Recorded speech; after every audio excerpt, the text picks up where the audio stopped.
উর্বশী মাইয়ারে তোর কলসির ভেতর কি খাঁটি গরুর দুধ বেচতে এনেছি।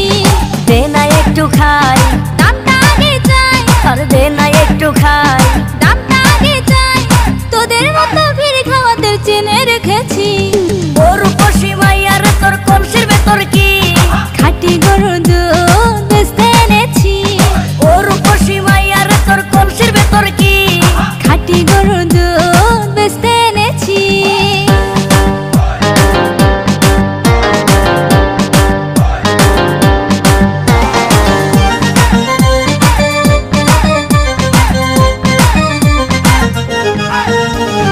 তোর দুধেতে আছে পানি, আমি কিন্তু